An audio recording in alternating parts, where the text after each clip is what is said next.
പെൺസുഹൃത്തിന്റെ പിറന്നാളിന് കേക്കുമായി വന്ന യുവാവിനെ ആൾക്കൂട്ടം മർദ്ദിച്ചെന്ന് പരാതി. പത്തനംതിട്ട കുമ്മണ്ണൂർ സ്വദേശി മുഹമ്മദ് നഹാസിനെയാണ് പെൺകുട്ടിയുടെ ബന്ധുക്കൾ മർദ്ദിച്ചത്.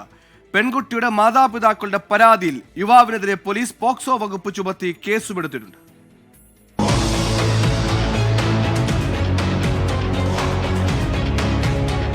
തീപ്പെട്ടിക്കൊള്ളി എടുത്ത് ഉരച്ചിട്ട് എൻ്റെ ചെവിക്കകത്തൊരു കുത്തി കയറ്റി എൻ്റെ കാലിലൊരു ചണം കെട്ടി തൂക്കിയിട്ട് അവിടെ തേങ്ങ എടുത്തിട്ട് ഈ തുണിയിലിട്ടിട്ട് അതിലടിച്ചു. എൻ്റെ മുഖത്തെല്ലാം അടിച്ചു. കുടിക്കാൻ വെള്ളം ചോദിച്ചപ്പോൾ തറ ഇറക്കിയിട്ട് സോപ്പ് വെള്ളം കുലുക്കിയിട്ട് ഒരു സ്ത്രീയെ വീട്ടിൽ നിൽപ്പുണ്ടായിരുന്നു. അതിൻ്റെ വായിലോട്ട് വെച്ചിട്ട് നെക്കി എൻ്റെ ഉള്ളിലോട്ടാക്കി. ഞാൻ കുടിക്കാതിരിക്കാൻ ശ്രമിച്ചിട്ട് എൻ്റെ ഉള്ളിലേക്ക് വാ തുറന്നിട്ട് എൻ്റെ ഉള്ളിലേക്ക് കുത്തി കയറ്റി. 16-കാരിയായ സുഹൃത്തിനെ കാണാൻ രാത്രി പിറന്നാൾ കേക്കുമായി എത്തിയതായിരുന്നു പത്തനംതിട്ട സ്വദേശിയായ മുഹമ്മദ് നഹാസ്.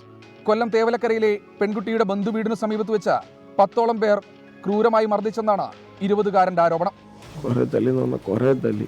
അതിനുശേഷം അവളുടെ ഒരാൾ വന്നിട്ട് എൻ്റെ കൈ പിടിച്ചിട്ട് ഒരു സൈഡിലോട്ട് വെച്ചിട്ട് ടോർച്ച് വെച്ചിട്ട് എൻ്റെ ഈ സൈഡെല്ലാം ഇടിച്ച് ഭയങ്കരമായിട്ട് ഇടിച്ച് തേങ്ങ വെച്ച് കെട്ടി തൂക്കിയിട്ട് ഇടിച്ചായിരുന്നു. കൊല്ലം തെക്കുംഭാഗം പോലീസ് സ്ഥലത്തെത്തിയാണ് നഹാസിനെ മോചിപ്പിച്ചത്. ആദ്യം സമീപത്തെ സ്വകാര്യ ആശുപത്രിയിലും പിന്നീട് വണ്ടാനം മെഡിക്കൽ കോളേജിലും യുവാവ് ചികിത്സ തേടി. ഇതിനിടെ പെൺകുട്ടിയുടെ ബന്ധുക്കളുടെ പരാതിയിൽ മുഹമ്മദ് നഹാസിനെതിരെ പോക്സോ വകുപ്പുകളടക്കം ചുമത്തി പോലീസ് കേസെടുത്തു. നഹാസിന്റെ മൊഴി വിശദമായി രേഖപ്പെടുത്തിയ ശേഷം ആക്രമിച്ചവർക്കെതിരെ കേസെടുക്കുമെന്ന് തെക്കുംഭാഗം പോലീസ് അറിയിച്ചു. 24 പത്തനംതിട്ട.